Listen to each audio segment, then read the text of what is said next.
Dios le bendiga, hermanos. Que el Señor siga multiplicando sus fuerzas en su vida. Abra la Biblia en el Salmo 22. Vamos a estar leyendo 5 versículos claves para el mensaje de esta noche. Y en esta noche tengo algo para decirte de parte de Dios. No estamos desamparados. Amén. ¿Lo puedes creer? Nosotros no estamos desamparados. A medida que vaya encontrando, va diciendo amén.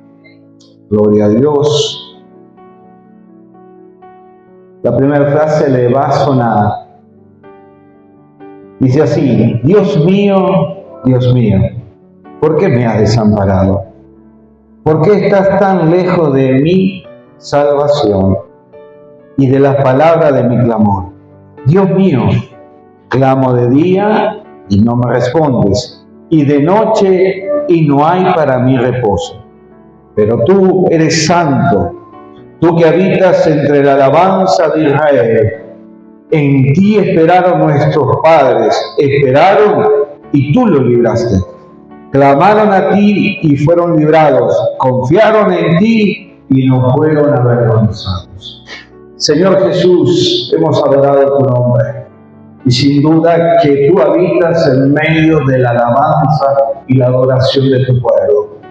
Señor, queremos predicar tu palabra con denuedo, glorificando siempre tu nombre. Espíritu Santo, seas tú ministrando a través de tu palabra, cada mente, cada corazón, hablándonos, alentando al desalentado, animando al de poco ánimo, Señor.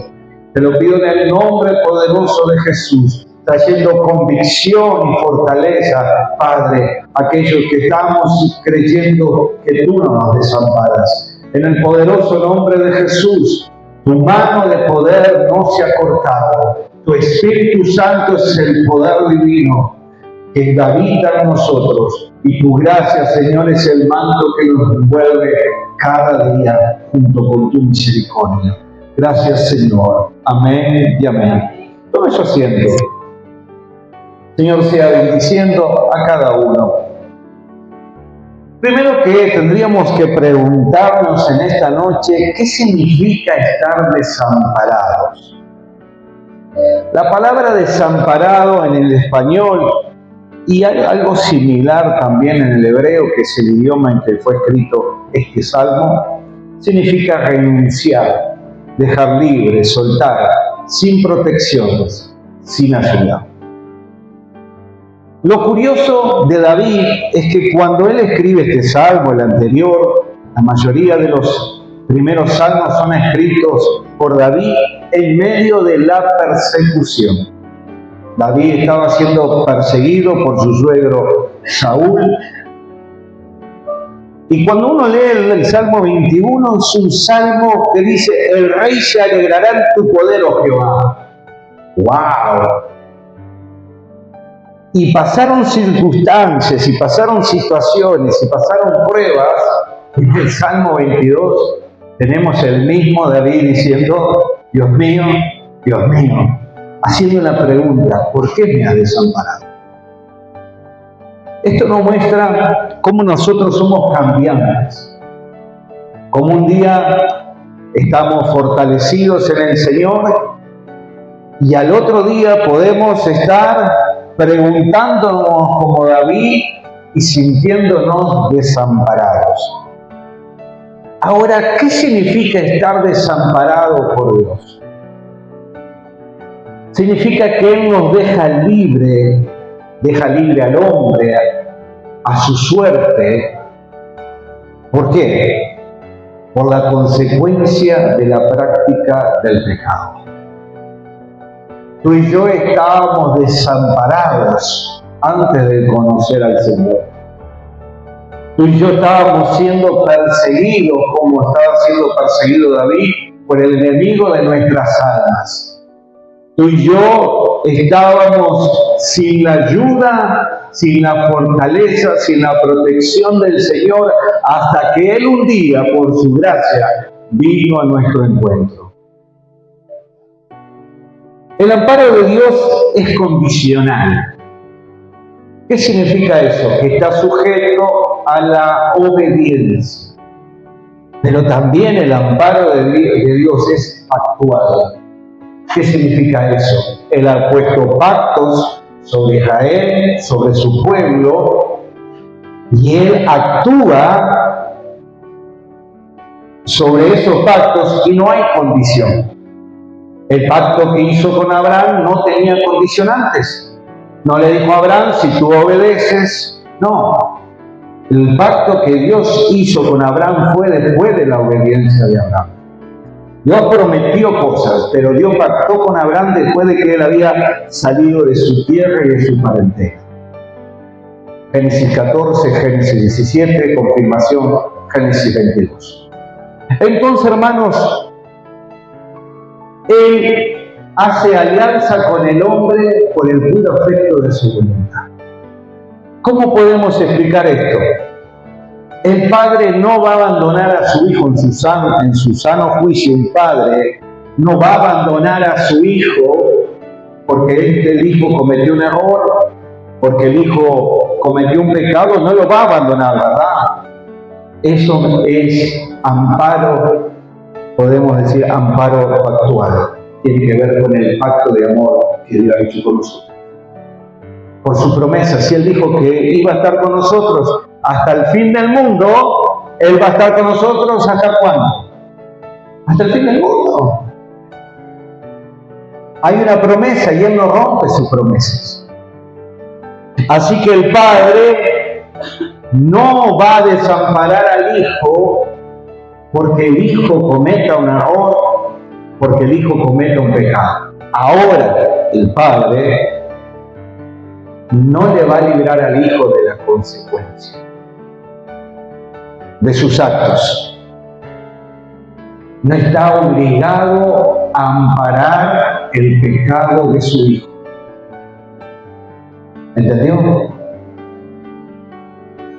Él no está obligado a amparar nuestras consecuencias. Como cristianos vamos a cometer errores, vamos a pecar. Y cuando venga la consecuencia nos vamos a sentir desamparados.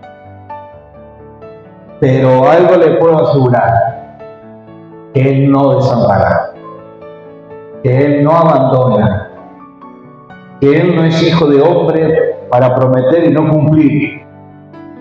¿El hombre puede abandonar el amparo de Dios? Sí, el hombre puede abandonar el amparo de Dios. Y tengo algunos ejemplos. La generación en el tiempo del libro de los jueces, totalmente distinta a la generación que conquistó en el tiempo de Josué. Usted va a Jueces, capítulo 2, versículos 12 y 13, y dice, se olvidaron y se alejaron del Dios de su padre. Otro ejemplo, primero de Samuel, capítulo 8, versículos 7 y 8. El pueblo quería un rey. Y Samuel está hablando con Dios. Y Dios le dice, no te desecharon a ti, me desecharon a mí. Y cuando uno va a la historia de los reyes de Judá, va a encontrar que muchas veces esta frase, dejaron a Jehová, el Dios de sus padres. Reyes que como Amón, que se olvidaron totalmente de Dios y se fueron a la idolatría. Y cuando uno va a las promesas condicionales, Dios dice, si vosotros se vuelven a otros dioses, se alejan de mí, yo ya no tengo más nada que hacer. Los dejo a su suerte. Una de las definiciones era dejar libre. Dios nos regaló el libre albedrío. De su soberanía se dio para el hombre, para que el hombre tomara decisiones. Cuando hablo de hombre, hablo también de las damas. ¿Se acuerdan lo que dice el Salmo 91:1? El que habita el abrigo del Altísimo morará bajo la sombra del Omnipotente. Ampararse. Habita me habla de una relación continua. No fue que pasó y quedó por ahí. No fue que habitó en tiempo pasado, no, habita una relación. Entonces, cuando usted y yo habitamos al abrigo del Altísimo, sin duda que moraremos bajo su amparo. ¿Va entendiendo? Ahora leamos nuevamente el versículo 1 y 2. Recordemos la oración de David. Esto es una música que tiene que ver con la sierva o el siervo, animal estoy hablando, siendo perseguido en la mañana por el cazador. Esa es la idea de esta oración, por eso Dios mío, sería el siervo o la sierva siendo perseguido por el cazador a primera hora de la mañana. Dios mío, ¿por qué me has desamparado? ¿Por qué estás tan lejos de mí, de mi salvación y de las palabras de mi clamor? Dios mío, clamo de día y no respondes, y de noche y no hay para mí reposo. ¿Cómo se sentía David? David se sentía desamparado. Que no es lo mismo sentirse desamparado que estar desamparado. Usted le puede preguntar, ¿usted está sintiendo al Señor? No, yo hoy no lo sentí. Él me está hablando de un sentimiento. Pero si usted cree en su palabra, aunque usted no lo sienta, sabe que Él está en usted. Muchas veces nos vamos a sentir desamparados. Y David se sentía tan desamparado que mire 3 palabras claves en esos 2 versículos. Primera, la palabra misma, desamparado. Se sentía desprotegido. ¿Por qué? Habla de mi salvación. Se sentía ignorado. ¿Por qué? Porque oraba y Dios no le respondía. Se sentía, era su sentimiento, su pensamiento, pero no era una realidad. Podemos decir entonces que aquí hay una oración emocional. Como cuando nos sucede algo, ¿verdad? Esta semana una persona muy cercana tuvo un problema y lo plasmó en el WhatsApp, en el estado del WhatsApp. Por eso no se necesita profeta para saber cómo están los demás, porque simplemente ver las redes sociales, ahí está todo. Si quiere chumear de mí, está liquidado porque yo no subo nada a los estados, pocas cosas. Va a tener que venir a preguntarme si quiere saber algo. Entonces, tuvo un problema y se puso con pensamiento negativo y ya estaba pensando en lo que iba a pasar a fin de año. Y yo le mando un mensaje y le digo, pero muchacho, estamos en el mes 2, faltan 10 meses, vos no sabés lo que va a pasar en 10 meses. Pero él, por esa situación, él se sentía como David, y yo me lo puedo imaginar diciendo, Dios mío, ¿por qué me ha desamparado? Y todos nosotros en algún momento, o la mayoría, no hemos sentido así. Hemos sentido que oramos y que Dios no nos responde, doblamos nuestras rodillas, empezamos a orar y no sentimos nada, ni escalofrío, ni se nos pone la piel de gallina, ni sentimos electricidad en el cuerpo, ni sentimos un éxtasis, no sentimos nada y decimos, Dios no me escucha. Y nos olvidamos de la múltiple promesa de Dios con respecto a la oración. Vamos a la palabra con una mente inquieta, agitada por el día, por las preocupaciones, por las angustias, y leemos y no sentimos nada. Y decimos, che, la palabra no me está hablando. Dios no me está hablando. Y volvemos a leer y la palabra no nos dice nada porque no estamos poniéndole atención, porque nuestra mente está pensando en otra cosa. El déficit de atención tan nombrado en este tiempo. Entonces, hermanos, una cosa es lo que tú y yo podemos sentir y otra cosa es la realidad espiritual. tú te puedes sentir desamparado, yo me puedo sentir desamparado por Dios, pero si conocemos su palabra, sabemos que Él no desampara a sus hijos. Otro ejemplo para entender lo que es salir del desamparo, de la cobertura de Dios, a vivir nuestra libre voluntad. El hijo pródigo quería salir del amparo del Padre, quería vivir la vida. Usted conoce Lucas capítulo 15, usted conoce la historia. Hasta que llegó un momento que él se sintió desamparado. Se acordó del Padre, se acordó de que en la casa del Padre había abundancia de pan. Y hay una palabra tan preciosa cuando uno lee esa historia, que es volviéndose en sí. ¿Qué significa volviéndose en sí?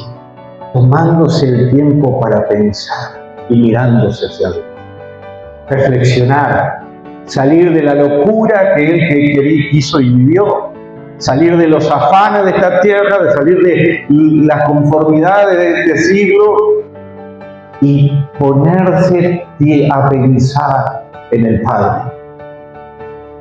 Hoy no hay tiempo para pensar, no hay tiempo para meditar, no hay tiempo para orar, apenas hay tiempo para venir al culto. Suceden cosas en nuestra vida y decimos, Dios mío, ¿por qué me has desamparado? Y Dios dice, yo no desamparo, yo nunca te voy a dejar de cuidar.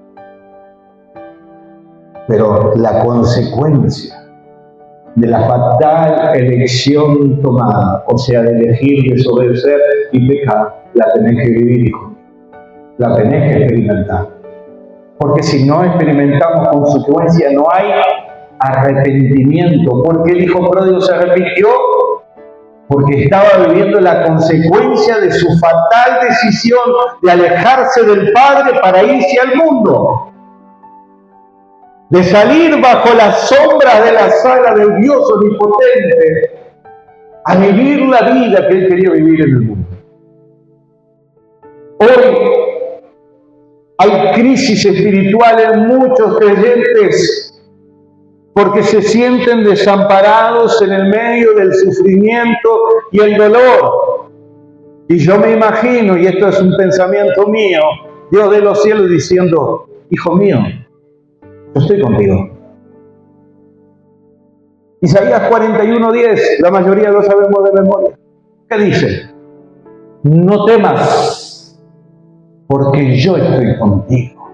No desmayes, porque yo soy Jehová tu Dios. Que siempre, no alguna vez, no en algunas situaciones y en otras no, siempre te sustentaré con la diestra de mi justicia.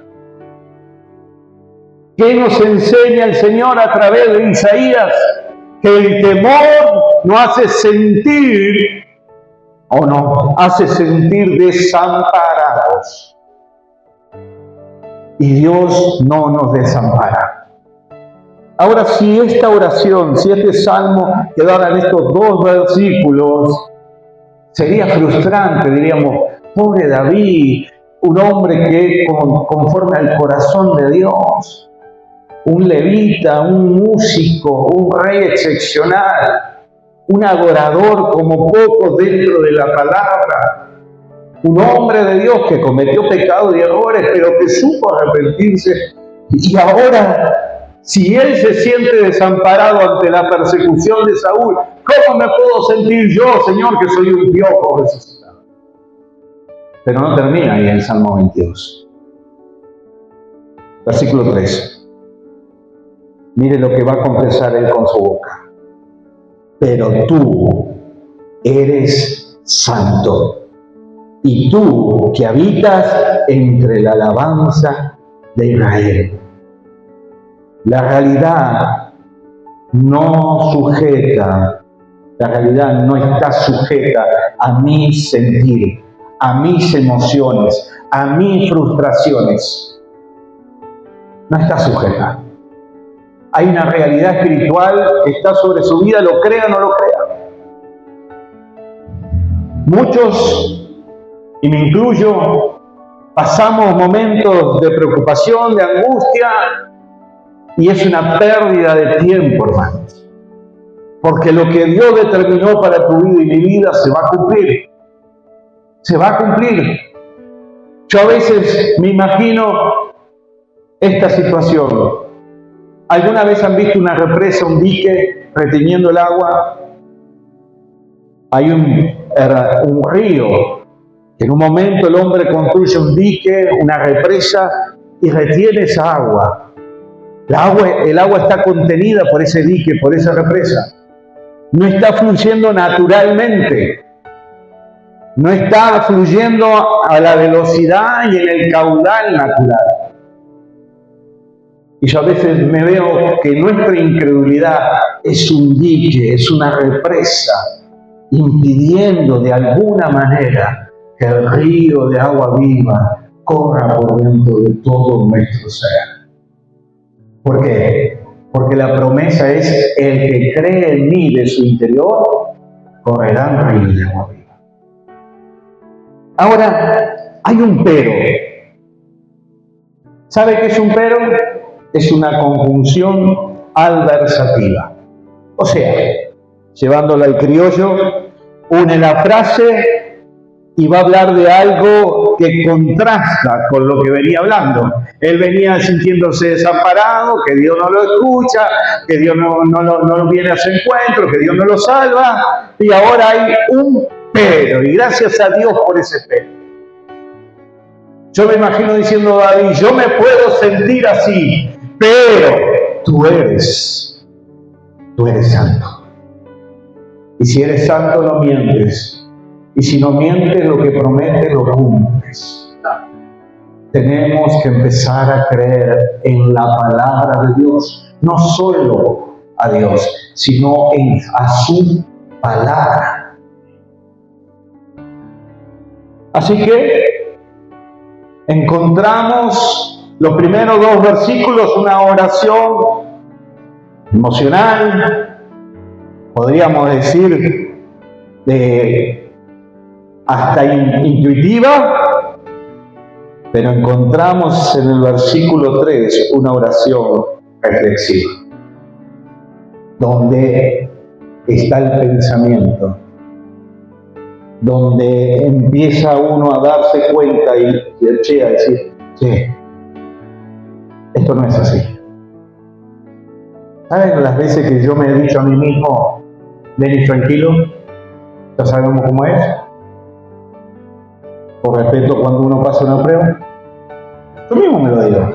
Es bíblico. David dijo: bendice alma mía a Jehová. Él mismo se estaba hablando a sí mismo y se estaba diciendo: bendice alma mía a Jehová. Él le estaba dando orden a su alma, a sus emociones. ¿Y sabe cuál es el problema del cristiano del siglo XXI? Sus emociones. Sus emociones. Todos queremos ser felices, ¿verdad? Pero el exceso de querer ser feliz lleva al ser humano y lo transforma en egoísta, orgulloso, egocentrista. Porque él quiere ser feliz a toda costa y no le importa el otro. El hedonismo, en pos de la felicidad. El que se droga porque la sustancia química le produce placer, sea por un minuto, sea por 15 segundos, pero le produce ese placer, le produce ese éxtasis. Pero el drogadicto no está pensando en el dolor que está produciendo en su familia, en sus familiares, en sus amigos, no está pensando en el daño que le está haciendo al prójimo, está pensando en sí mismo y se está autodestruyendo.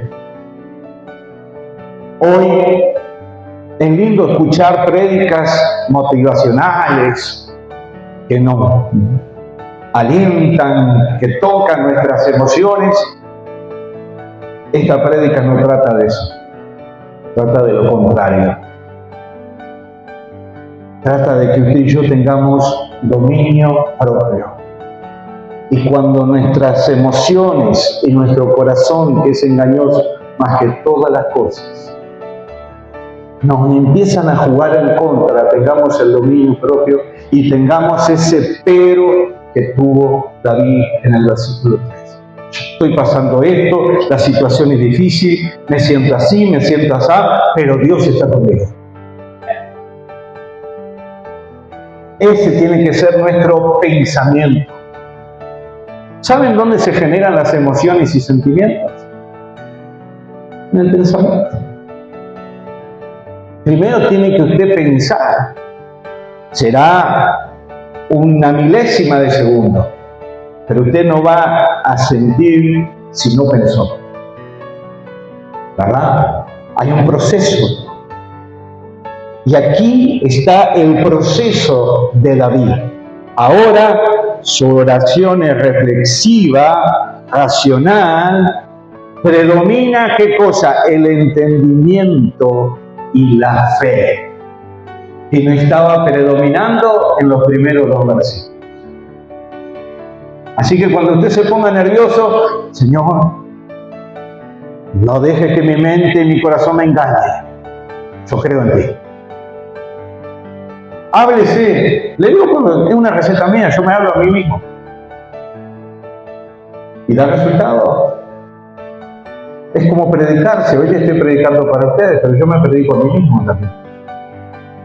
Me acuerdo. Ahora, versículos 4 y 5.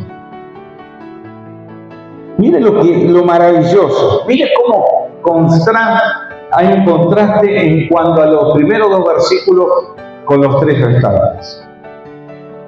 En ti esperaron nuestros padres. Esperaron y tú lo libraste.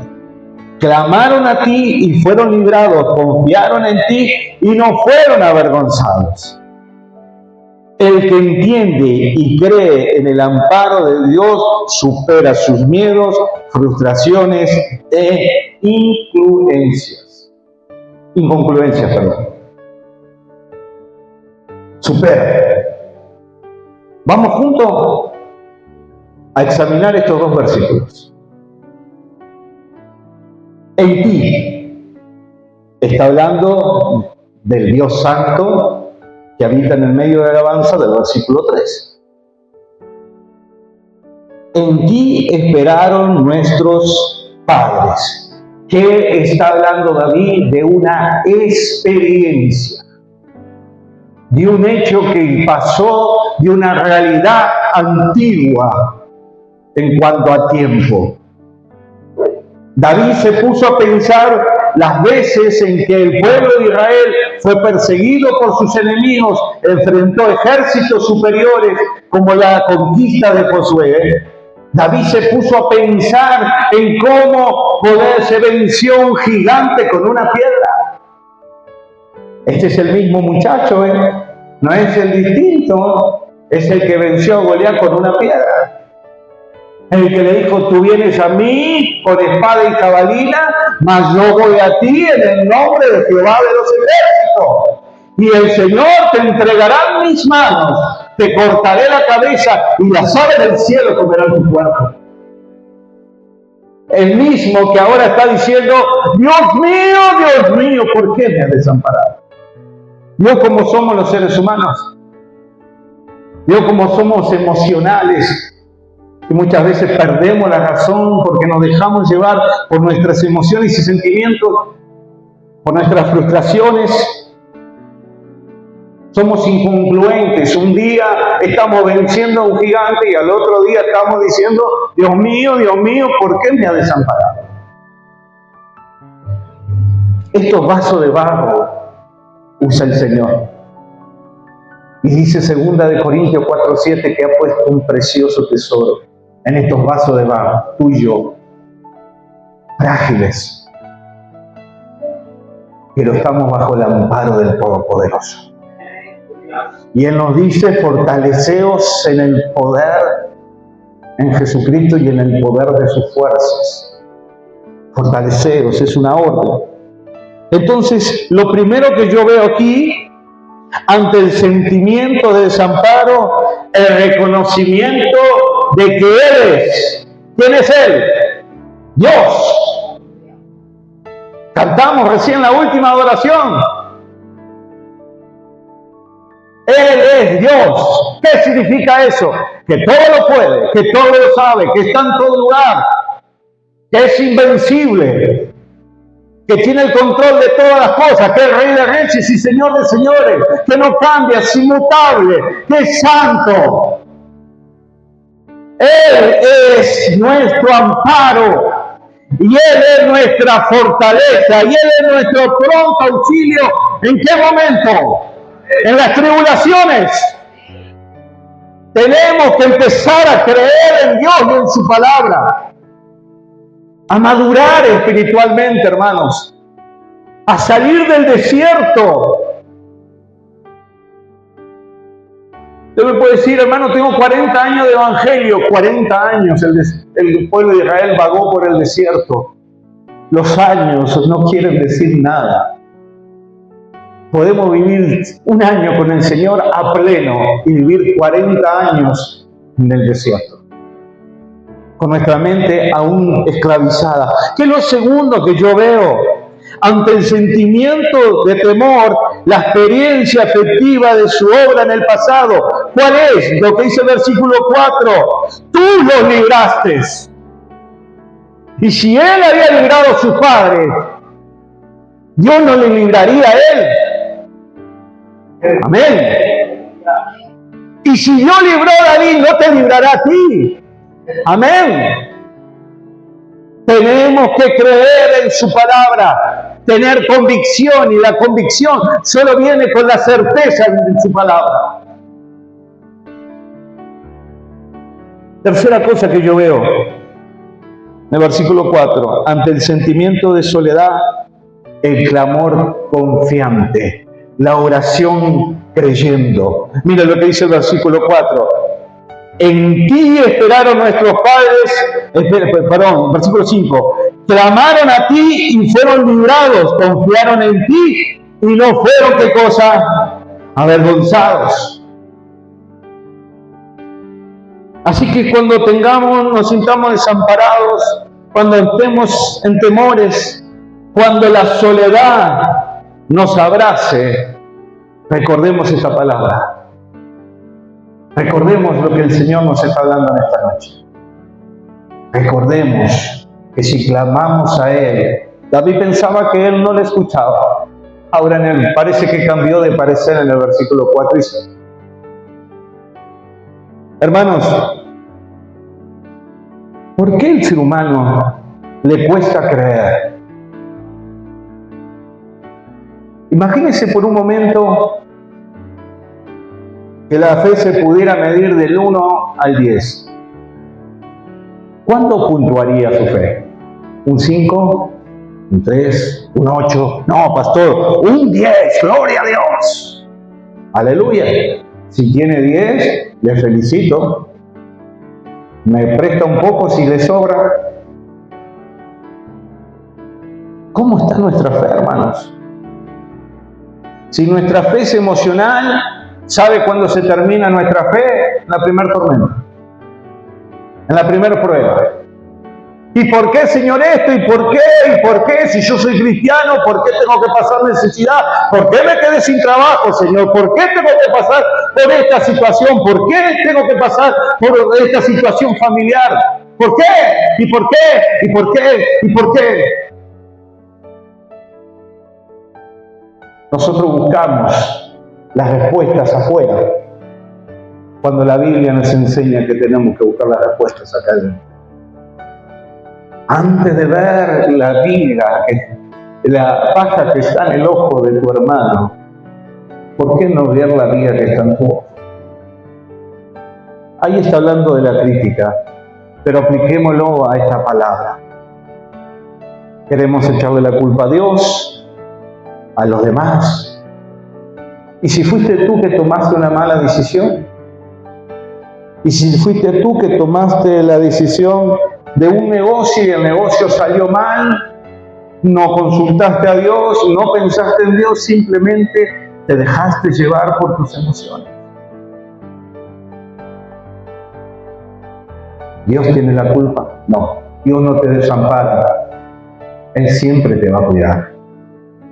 Pero créame, hermanos, que si pecamos, si erramos, pagaremos la consecuencia de nuestro pecado, a no ser que ante el arrepentimiento y por su pura misericordia sea más leve o quite esa consecuencia. Eso está en las manos de nuestro amado Señor. ¿Qué nos toca a nosotros? Creer, creer, creer y creer. Versículo 1 es una profecía para la vida de Jesús 1000 años antes de que Jesús pasara por la cruz. Cuando nosotros vamos a Mateo 27:46, esta primera frase de 22:1, Jesús la dice en la cruz. ¿Habrá sido un sentimiento de Jesús o habrá sido una realidad espiritual, literal, que Jesús quedó desamparado por el Padre? ¿Qué piensa usted? Una realidad literal. Jesús quedó desamparado por el Padre. ¿Por qué?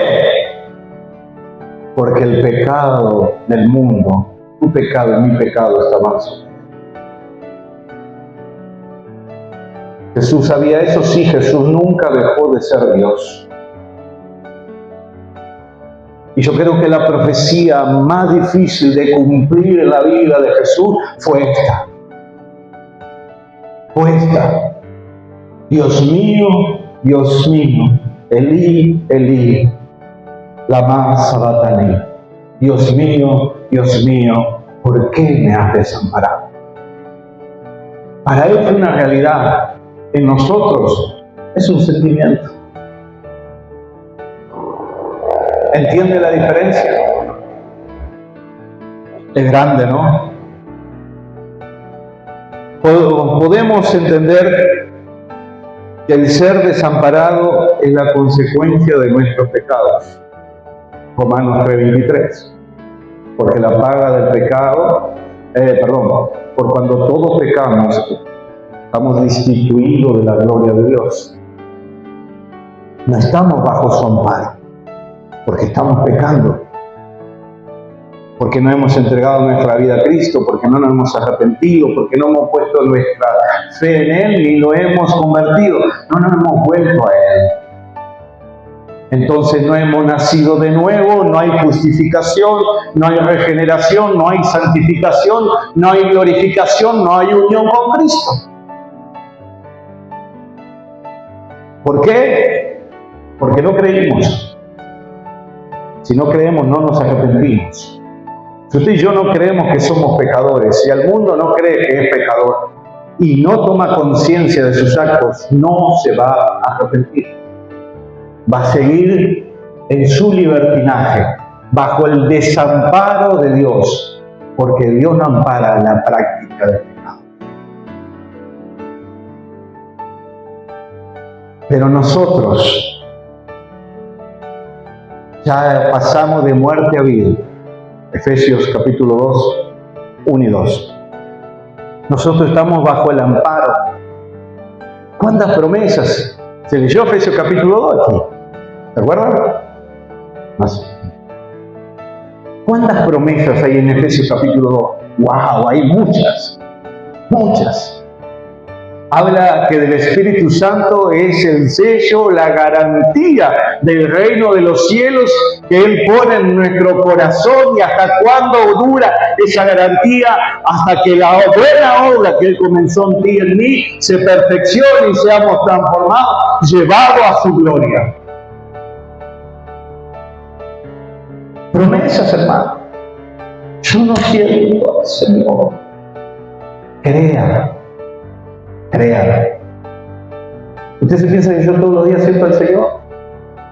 Que todos los días me voy a sentir cosas sobrenaturales o místicas. No. Pero Dios sabe que no miento lo que estoy diciendo.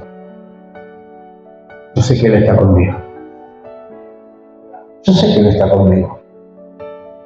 Y cuando David en el versículo 4 y 5 empieza a hablar de una experiencia pasada, no personal, sino de sus padres, con la situación que él estaba viviendo, él iba a tener su propia experiencia e iba a poder decir: tú eres mi amparo y mi refugio, tú eres la roca de mi salvación.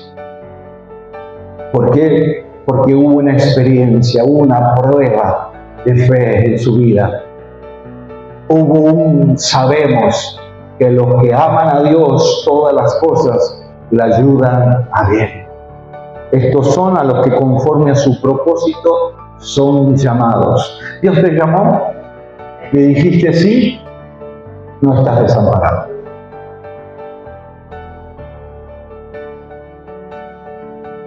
Nuestra realidad espiritual tiene que ver con 2 Corintios 5:17. De manera que si alguno está en Cristo, nueva criatura es. Las cosas viejas pasaron. El pecado, la desobediencia, todo lo malo que hicimos, Dios hace así. Tenemos un abogado que no escondió nuestro expediente, nuestros antecedentes penales en el reino de los cielos. Jesús no escondió nuestro expediente. Jesús no hizo como hace la política o la justicia terrenal, que cuando hay dinero o hay gente de poder, hacemos con los antecedentes papelito y pum, lo escondemos. Y dejamos al culpable libre. Jesús borró nuestro expediente. Él destruyó el cuerpo del pecado. Romanos capítulo 6. Hermanos, si Él está sentado en la diestra de Dios Padre, es porque Él ya concluyó su primera parte. ¿Para qué vino a Jesús a esta tierra? Usted lo sabe, Juan 3:16. ¿Para qué vino Jesús a esta tierra? Para que todo aquel que en Él crea no se pierda, mas tenga vida eterna. De tal manera amó Dios a este mundo. Jesús vino a mostrar el amor de Dios. Jesús vino a salvar al pecador. Jesús vino a amparar a los desamparados. Jesús vino a quitar las tinieblas del corazón del hombre. Jesús vino a romper las cadenas que ataban al hombre. Jesús vino a desatar las mentes cautivas por Satanás. Jesús vino a colocar vida donde había muerte. Jesús vino a sanar nuestro pasado, a transformar nuestra vida, a hacernos una nueva criatura, a resucitarnos juntamente con Él, y no se conformó con eso, sino que también nos sentó con Él en las lugares celestiales.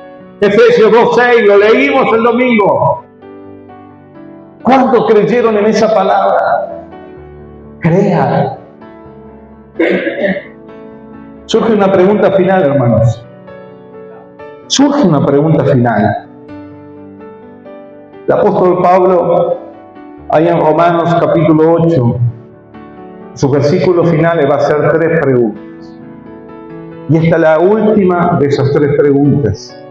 Y es una pregunta que tú tienes que encontrar la respuesta. Tú tienes que encontrar. Y cuando tú encuentres la respuesta, tú tienes que creer. Creer. ¿Saben lo que dice Romanos 8:35? Lo saben. ¿Quién nos separará del amor de Cristo? El que ama no desampara, no abandona, no nos deja nuestra suerte. Y sigue: tribulación, angustia, persecución, hambre, desnudez, peligro, espada, y la lista continúa. ¿Y sabe cuál es la respuesta? Nada nos podrá separar del amor de Dios. ¿Se acuerdan cómo era el título de este mensaje? No estamos desamparados. Quizás estás en medio de una prueba. esta palabra para ti. Algo te puedo garantizar. Las pruebas van a venir. Los momentos difíciles van a venir en algún momento. Y nosotros no nos podemos sorprender. El apóstol Pedro dice en su carta: no os sorprendáis del fuego de la prueba que ha venido sobre vosotros como si cosa extraña estuviera aconteciendo. ¿Cuál era el fuego de la prueba? La persecución a la iglesia. No nos sorprendamos de las pruebas. Gozaos cuando hacéis en diversas pruebas, porque la prueba de vuestra fe produce paciencia. Gozaos. Las palabras que vienen desde este lugar, hermanos, son para prepararnos. Para prepararnos. Y cuando venga ese momento difícil, si no es que ya ha venido, usted pueda decir: yo no estoy desamparado. Yo no estoy desamparado. Tú eres mi roca, tú eres mi castillo, mi refugio. Tú eres el que me sustenta con la diestra de tu justicia. Tú eres el que me mantiene de pie en medio de las pruebas. Me puedo sentir pésimo. Puedo sentir en ese momento que mi fe agoniza. Pero aunque mi fe está agonizando, yo declaro: yo no estoy desamparado. Yo no estoy desamparado, porque tú eres mi Padre. Tú eres el buen pastor que me prometió que aunque ande en valle de sombra de muerte, tu vara y tu callado me infundirán aliento. Tú eres el que llenó de promesas no solamente a David, a Abraham, a cada hombre y mujer, con propósito que está en ese santo libro. Dios tiene propósitos en tu vida y en mi vida. Y el que comenzó la buena obra no fuiste ni tú ni yo, es Él. Y cuando Él comienza algo, lo termina. Lo termina, hermanos. El proceso de esa perfección, de esa maduración espiritual, puede ser muchas veces doloroso. Lo va a ser. Pero en ese proceso, usted y yo tenemos que tener la certeza y la confianza y decir: no estoy desamparado. Si tú te sentías desamparado, si tu fe estaba agonizando, flaqueando, esta palabra venga a alentar tu corazón. No dejes que tus emociones te engañen. Si tú quieres venir a la iglesia y sentir un paquete de emociones, y es lindo, las emociones fueron puestas por Dios, las emociones, los sentimientos. Amamos porque Él colocó amor. Tenemos bondad porque Él colocó bondad. Porque el fruto del Espíritu es amor, gozo, paz, paciencia, benignidad, bondad, mansedumbre, templanza, fe. Y eso es lo que usted y yo podemos experimentar y sentir. Pero más que sentir, tener convicción. Convicción. Yo me pregunto en este siglo cuántos cristianos están creyendo realmente que Jesucristo viene por segunda vez. ¿Cuántos están realmente esperando su venida? ¿Cuántos? Entonces, hermanos, yo creo que hoy es tiempo de hacer una oración al Señor, como David. Si usted se sintió como David en los primeros versículos, no le estoy juzgando ni criticando, yo me he sentido así. Pero si sobre mis emociones, sobre mi sentimiento, hay una realidad espiritual y hay promesas que se cumplen, las crea o no las crea, no por mi capacidad, sino porque Él las prometió y Él cumple. Entonces, oremos en esta noche. Y cualquier situación que estés pasando, preséntasela al Señor, confiando. Pregúntate cuántas veces te ha librado el Señor. Pregúntate de dónde Él te sacó a ti y a mí. Pregúntate cuál es la obra que el Señor ha hecho y está haciendo en ti. Pregúntate, ¿qué motivos tenemos para desconfiar del Señor, para ser ingratos? Y cuando te lo preguntes con un corazón sincero, te va a pasar lo que le pasó a David. Pero tú, Dios, eres santo, y tú habitas en medio de la alabanza de Israel. Pongámonos de pie.